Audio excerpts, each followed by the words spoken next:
Guys, welcome to filmy మోక్షర్. ఇప్పుడు నేను ఏం చెప్పబోతున్నానంటే చికెన్ ఫ్రై ఎలా చేసుకోవాలి. చికెన్ తీసేసుకున్నానండి, నీట్గా శుభ్రంగా కడిగేసి పెట్టేసుకున్నాను. కట్ చేసేసుకొని నాకు నచ్చిన సైజులో కట్ చేసేసుకున్నాను. అండ్ నవ్వు పచ్చిమిర్చి, ఉల్లిపాయలు, టమాటో. ఫ్రైకి టమాటో ఎందుకంటారా ఉండాలండి, ఇది డిఫరెంట్గా ఉంటుంది. ఒకసారి ట్రై చేసి చూడండి, చాలా చాలా చాలా బాగుంటుంది. కరివేపాకు, అది రెగ్యులర్ ఐటమ్ మీకు తెలుసు. Ginger garlic paste, garam masala powder, పసుపు, ఇంకా కారం, ఉప్పు, ఆయిల్. ఓకే అండి, బాండి పెట్టేసాను కదా, ఆయిల్ వేసాను. ప్రీ హీట్ చేయడం మర్చిపోయాను, చేద్దాం అనుకున్నాను కానీ మర్చిపోయాను, చేశాను అనుకున్నాను. బాండి వేడి కానీ ఒక 2 స్పూన్స్ సరిపోదండి, ఫ్రై కదా, ఒక 3 స్పూన్స్. కర్రీ అయితే 1.5 కూడా సరిపోతుంది, బట్ ఇది ఫ్రై కాబట్టి మనకి ఒక 3 స్పూన్స్ కావాలి. అలానే మరీ ఎక్కువ వేసేటంటే చాలా 3 స్పూన్స్ అయితే చాలా ఎక్కువ అండి. ఫ్రై కదా, ఎక్కువ వేసేసుకోవాలి. చాలామంది ఫ్రైలో చాలా ఎక్కువ ఆయిల్ యూస్ చేస్తారు, అంత ఆయిల్ యూస్ చేయని అవసరం లేదు. ఇలా చేసినా కూడా మీకు క్రిస్పీగా వస్తుంది. ఫ్రై చేసి చూడండి. ఓకే, హీట్ ఎక్కే వరకు.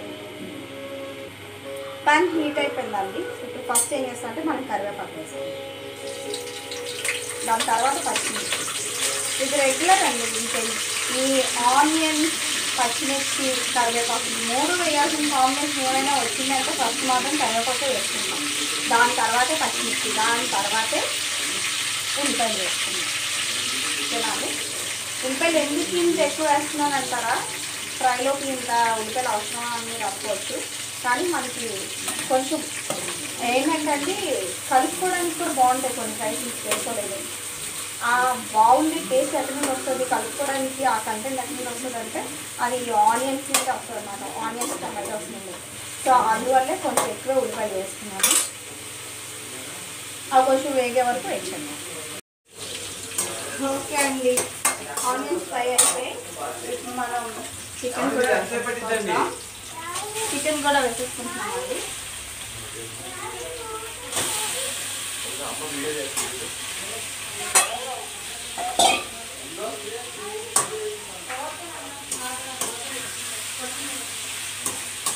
సరే, ఇలా కలుపుకుంటే కొంచెం తొందరగా చికెన్ అనేది వేడికి తగలగానే ఒక కలర్ మారుతుంది చూసారా, స్కిన్ అంతా వెంటనే ఫ్రై అవ్వడం స్టార్ట్ అవుతుంది.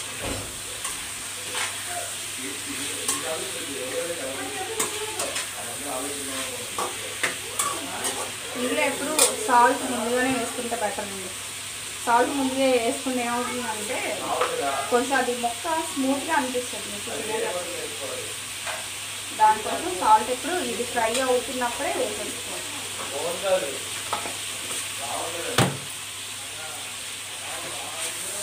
అండ్ అందులో ఉన్న వాటర్ కూడా బయటకు వచ్చేస్తుంది కలిసి సాల్ట్ వేయడం.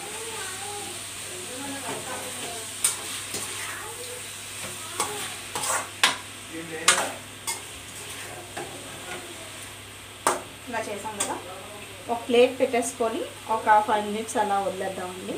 ప్లేట్ పెట్టేసి ఎలా అంటే 5 మినిట్స్ అంటే ఒక మీడియం ఫ్లేమ్లో పెట్టేసి ఉంచాలి. ఓకే అండి, చూసారండి వాటర్ వేయడం వల్ల ఏమైందంటే మొత్తం దాంట్లో ఉన్న వాటర్ కూడా, అదే సాల్ట్ వేయడం వల్ల దాంట్లో ఉన్న వాటర్ అంతా వచ్చింది చూడండి. దానికోసమే వాటర్ వేస్తాం అన్నమాట. చూడండి, వాటర్ అంతా వచ్చేసింది. అలా ఆల్మోస్ట్ దీంతోనే చాలా వరకు కుక్ అయిపోద్ది. అలాగా మీరు మూత పెట్టి వదిలేసింది.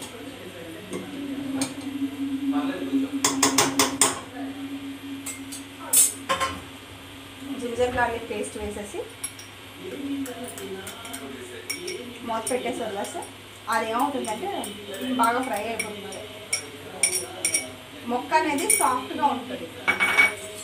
మరి మీకు డ్రైగా ఉండి కలుపుకోవడానికి వీలు లేకుండా, తినడానికి ఇష్టం లేకుండా, ఎండిపోయినట్టు లేకుండా కొంచెం మొక్క అనేది సాఫ్ట్గా ఉండి బాగా తింటుంది. జింజర్ గార్లిక్ పేస్ట్ వేసేసాను.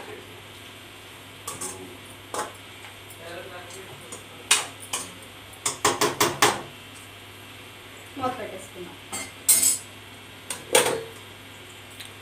పెట్టేసుకొని ఇలా కాసేపు వదిలేద్దాం.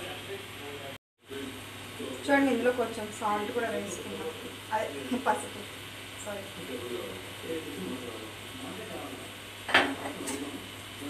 చేపల్లో సాల్ట్ ఎందుకు వేసుకుంటాం తెలుసా అండి? అది నీచు వాసన రాకుండా ఉండడం కోసం. చేపలు కడిగేటప్పుడు కూడా కొంచెం పసుపు ఉప్పు వేసి కడిగితే కనుక దానికి ఉన్న జిగురు అన్నీ పోతాయి, నీచు వాసన కూడా పోతుంది, నీచు వాసన కూడా ఉండదు.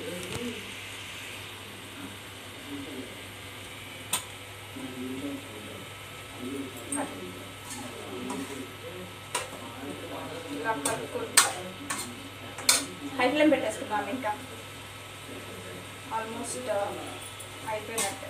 హై ఫ్లేమ్ పెట్టేసుకున్నాను.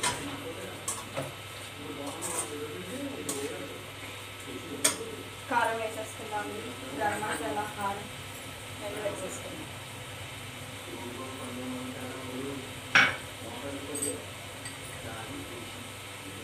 గరం మసాలా, చికెన్ మసాలా కూడా వేసుకున్నాను.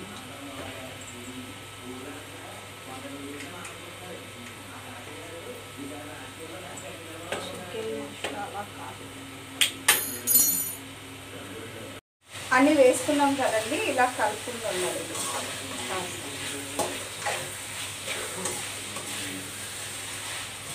ఇలా హై ఫ్లేమ్లోనే కలిపేసుకుంటే సరిపోతుంది.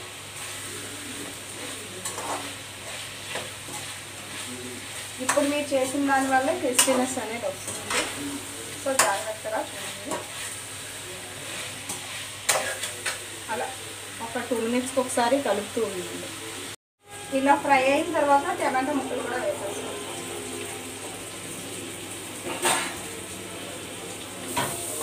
చూడండి ఆల్మోస్ట్ ఈ కలర్లోకి వచ్చిన తర్వాత టమాటో ముక్కలు కూడా వేసేస్తాం.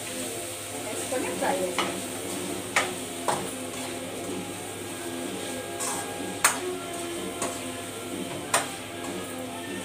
ఇది వెజ్ బిర్యానీ చాలా బాగుంటుందండి ఇలా చేసుకుంటే.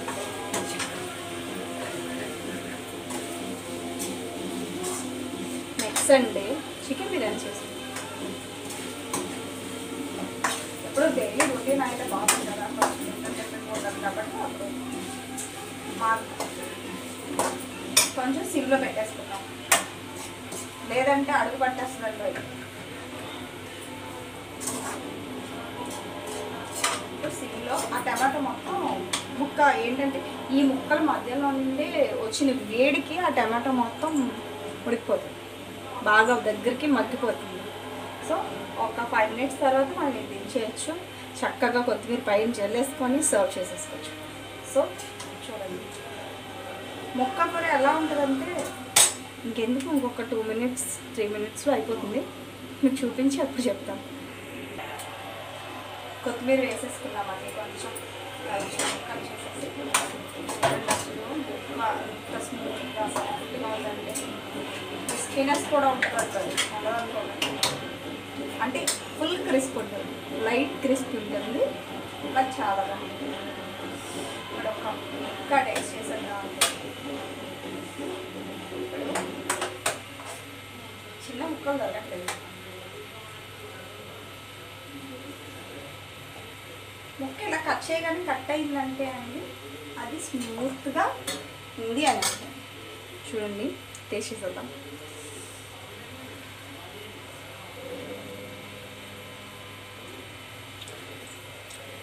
చాలా చాలా అంటే చాలా బాగుంది. మీరు కూడా ఒకసారి ట్రై చేయండి, చాలా ఇష్టంగా తింటారు. నచ్చితే లైక్ షేర్ అని సబ్స్క్రైబ్ చేస్తాను. నాకు నోట్లో మొక్క ఉండడం వల్ల బయటకు మాటలు రావట్లేదు, ఎందుకంటే అంత బాగుందండి, చాలా చాలా బాగుంది. సీరియస్లీ చాలా. ఒకసారి ట్రై చేయండి. చూడండి మొత్తం చేసేసరికి ఆయిల్ చూసారు, ఆయిల్ ఇలా తేలిపోతుంది. ఆయిల్ తేలిపోయింది అంటే మొక్క కుక్ అయిపోయింది, ఫ్రై అయిపోయింది, ఇంకా ఏం లేదు మీరు చేయాల్సిందని అర్థం అనమాట. సో ఒకసారి బాగా చూసుకొని అందరూ ట్రై చేసేయండి, చక్కగా తినేసేయండి ఇంట్లో ఫ్యామిలీతో కూర్చొని. నచ్చితే లైక్ షేర్ అండ్ సబ్స్క్రైబ్ చేయడం మాత్రం మర్చిపోకండి. సబ్స్క్రైబ్ అస్సలు మర్చిపోకండి. Bye bye.